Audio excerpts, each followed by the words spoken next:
मुंबईमध्ये सर्वाधिक चर्चा सुरू झाली ती दोन ठाकरे बंधू एकत्रित येण्याची. अर्थात यानंतर I'll check उत्तर this, भारतीय please. मतदार आणि I'll मराठी check. मतदार यामध्ये संघर्ष परत एकदा पेटणार का, अशी जोरदार चर्चा आहे. या संपूर्ण सगळ्या विषयावर भाजपमधले उत्तर भारतीय चेहरे जे आहेत किंवा वेगवेगळे जे नेते आहेत, त्यांना काय वाटतं, त्यांचं मतप्रवाह काय आहे, या संदर्भात आपण जाणून घेणार आहे. पहिल्यांदा आपण जाऊया मधू चव्हाणांकडे. दोन ठाकरे बंधू हा विषय सगळ्या चर्चेचा येतो आणि त्यांचं असं म्हणणं आहे की मराठीवर अन्याय होऊ नये यासाठी आता सगळ्या मतदारांनी एकत्रित यावं. मराठी मतदार आणि मुंबईचे नेते म्हणून तुमचं काय मतदार? असं आहे की मराठी मतदारावर सगळ्यात मोठा अन्याय बाळासाहेब ठाकरेंच्या नंतर त्यांनी न्याय दिला होता किंवा एक शक्ती निर्माण केली होती. पण हे दोघेही व्यक्तिगत स्वार्थासाठी एकत्र आलेले आहेत. मराठी माणसाच्या कल्याणाच्या जास्तीत जास्त योजना त्या ठिकाणी भारतीय जनता पार्टीनेच केलेल्या आहेत. मग त्या ठिकाणी झोपडपट्टींचं पुनर्वसन असू देत, वरळीसारखा मोठा त्या ठिकाणी गृहसंकुल असू देत, धारावीचा संकुल असू देत. मुंबई शहर एक बेट आहे, तिथे यातायातला फार कठीण आहे आणि म्हणून यातायात प्रवास कसा सुखकर होईल ते बघितलं. कोस्टल रोड पाहिले. मुंबई शहरामध्ये 500 चौरस फुटाच्या आत साधारणपणे मध्यमवर्गीय राहतो, त्याला त्या ठिकाणी कर माफ केला आहे, प्रॉपर्टी टॅक्स कर. आज मराठी माणसांचं सगळ्यात मोठं नुकसान काय झालेलं आहे ते त्या ठिकाणी उद्धव ठाकरे आणि मनसेच्या. कोणालाही थोबाडीत मारा, या देशामध्ये महाराष्ट्रामध्ये मराठी माणसाचं मुंबईत वर्चस्व असल्याच्यात वाद नाही. परंतु उत्तर भारतीय असतील, गुजराती असतील, कोणी मराठी बोलला नाही त्याला मारा, हे कुठलं आलं आहे? आणि म्हणून मला असं वाटतं की हे दोन बंधू त्या ठिकाणी आले, स्वार्थासाठी आलेत. एक उदाहरण देतो. काल त्यांनी त्या ठिकाणी I'll check. जी मिटिंग घेतली, त्या मिटिंगमध्ये एका बाजूला मशाल होती आणि दुसऱ्या बाजूला इंजिन होतं आणि मध्ये बाळासाहेबांचा फोटो. ते खाली बघतायत, ते शोधतायत की माझं ओरिजिनल धनुष्यबाण कुठे आहे, ते शोधतायत. आणि हे बंधू एकत्र आले, ते करतोय म्हणजे कुटुंबाच्या हातातच सत्ता राहावी. कोणी शिवसेनेचा कार्याध्यक्ष, मनसेचा कार्याध्यक्ष, हा वर्षानुवर्ष शिवसेनेतनी मनसेत काम केलेल्या माणसाच्या हातात या दोन्ही लोकांनी कधी सूत्र दिलेली आहेत? आणि म्हणून यांच्या संपत्तीचा स्रोत काय विचारा ना. त्यांचे कुठले कारखाने आहेत, त्यांचे कुठले उद्योग आहेत. आज अब्जावधी रुपयाची प्रॉपर्टी एकत्र केली आहे. बाळासाहेबांच्या काळामध्ये मासाहेब standing committee, improvement committee, BST committee याचा अजेंडा मागवत नव्हत्या. आज कमिटीसमोर अजेंडा येण्यापूर्वी त्या ठिकाणी सौदेबाजी करण्यासाठी standing committee, improvement committee, BST committee आणि कॉर्पोरेशनचे त्या ठिकाणी अजेंडे मातृश्रीवर जायचे आणि किचन कॅबिनेट ठरवायचं कोणाला कॉन्टॅक्ट द्यायचं. आणि म्हणून ह्यांनी केवळ स्वार्थापलीकडे काही केलेलं नाही आणि हिंदुत्व तर त्यांनी सोडून दिलेलं आहे. कोणाबरोबर तुम्ही युती करताय? ज्याने आम्ही औरंगजेब हा आमचा पूर्वज होता, हे उद्धवजी बोलतात. पाकिस्तान जिंदाबाद बोललं तर काय झालं, हे उद्धवजी बोलतात. ज्यांनी त्या ठिकाणी औरंगाबादचं संभाजीनगर नाव द्यायला विरोध केला, त्या मामूला आता तुम्ही पक्षामध्ये घेताय. तुमच्या मिरवणुकात शिवसेनेचे झेंडे समजू शकतो, पण पाकिस्तानच्या जिंदाबाद देऊन घोषणा, हिरवे झेंडे फडकवले जातात, ते बोलतात. जो राहुल गांधी देशद्रोहापलीकडे परदेशात जाऊन काही करत नाही, त्याच्या जाऊन मांडीवर बसलेले आहेत. आणि म्हणून मला असं वाटतंय हे शरद पवार साहेबांचे आणि सोनिया गांधींचे गुलाम आहेत. आणि म्हणून मराठी माणसांनी बरोबर यांचं इंगित ओळखलेलं आहे. त्यांना कुठल्याही प्रकारे त्या ठिकाणी यश मिळणार नाही. उत्तर भारतीय नेते काय विचार करतात? एका बाजूला मराठी मतांची मक्तेदारी ठाकरे आहे हे सिद्ध करू पाहतायत, दुसरीकडे उत्तर भारतीयांच्या मतांना सुद्धा ते भयभीत करू पाहतायत. जरी स्वर्गीय बाळासाहेब ठाकरेचे पुत्र आहेत, पण बाळासाहेबांचे विचार त्यांच्याकडे नाहीत ना. बाळासाहेब जे मराठी भाषिक किंवा मराठी आपले भूमिपुत्रांबद्दल बोलत होते, ते मनापासून बोलत होते. आज परिस्थिती काय आहे? हे दोघे भावांची स्वतःची वर्चस्वाची लढाई आहे. कोण मोठे, म्हणजे उद्धवजी बडे की राज ठाकरे बडे, पण दोनों कहीं नहीं खडे, म्हणजे अशी परिस्थिती आहे. ह्या मुंबई शहरामध्ये, ह्या महाराष्ट्रामध्ये देवेंद्र फडणवीस मुख्यमंत्री झाल्यानंतर 2014च्या नंतर जे डेव्हलपमेंट, जे तुम्हाला डेव्हलपमेंट दिसतात, ते फक्त भारतीय जनता पार्टी नेतृत्वाखाली झालेलं आहे. उत्तर भारतीय समाज इथे मुंबईमध्ये, महाराष्ट्रामध्ये आहेत.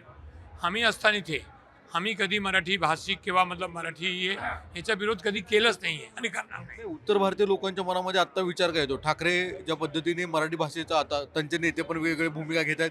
भाजप कसं उत्तर भारतीयांच्या विरोधात म्हणजे भूमिका घेतं आणि मराठी माणसावर अन्याय करतं असं विचार करतं. त्यावेळेस तुमचं मत, सगळ्या तुमच्या लोकांचं मत उत्तर भारतीयांचं काय? नाही, उत्तर भारतीय समाज पूर्णपणे भारतीय जनता पार्टीच्या विचारांनी आणि देशाचे पंतप्रधान आदरणीय नरेंद्र मोदीच्या विचारांनी आणि उत्तर प्रदेशात योगी आदित्यनाथ मुख्यमंत्रीच्या रूपाने आणि बिहारमध्ये जे आमच्या इथे लोक आहेत तिथे JDU आणि भाजपाची सत्ता आहे. आम्हाला लोकांना पाहिजे इथे मुंबईमध्ये विकास डेव्हलपमेंट. आम्ही पूर्णपणे ट्रिपल इंजिन सरकार बसवल्याशिवाय आम्ही स्वस्थ बसणार नाही. आणि तुम्हाला सांगू इच्छितो देवेंद्र फडणवीस म्हणजे देवाभाऊ. लोकांना वाटे लागला का देवाभाऊ इथे विकास करूच. आज मुंबईमध्ये बघा तुम्ही कुठल्या मार्गाने गेलं, मेट्रोच्या मार्गाने गेलं, आपण कोस्टल रोडने गेलं, इतर विकास जे मुंबईमध्ये होत आहेत.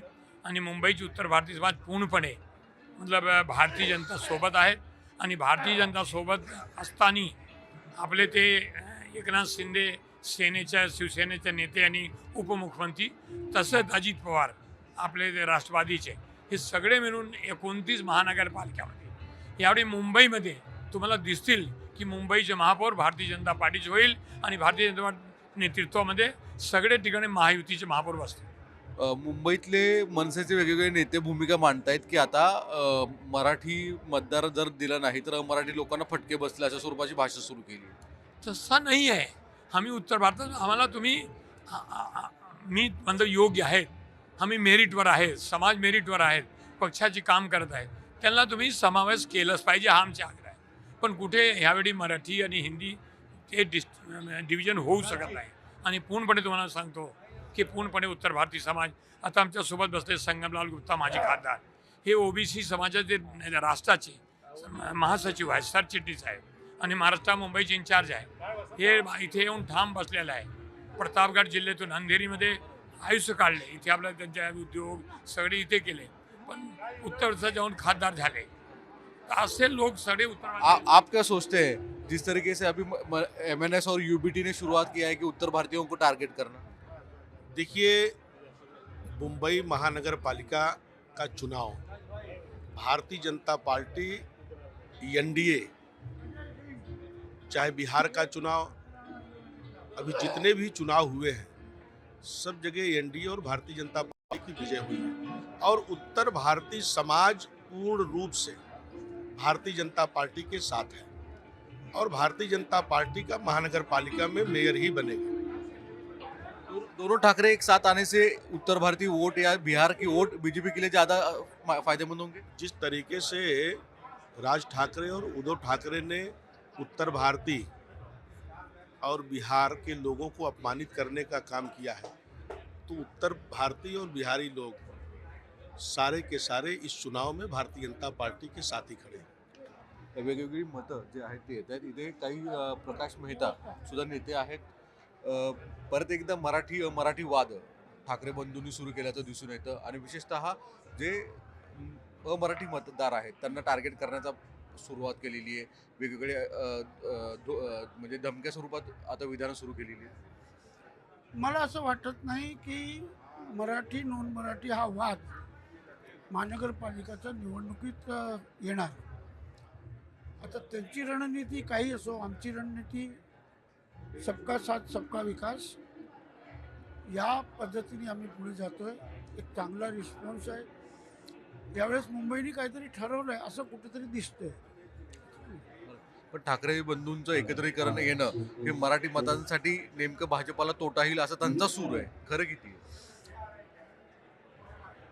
ज्या पद्धतीनं कालच्या कार्यक्रमांच्या संपूर्ण व्यवस्था जी होती त्यामध्ये त्यांनी जे काही बोलले ठरवलं त्यामुळे मला वाटतं की अजून ते अपुरे पडतात आणि मनापासून त्यांना असं वाटतं की मुंबई यावेळेस आपल्यासाठी कठीण आहे.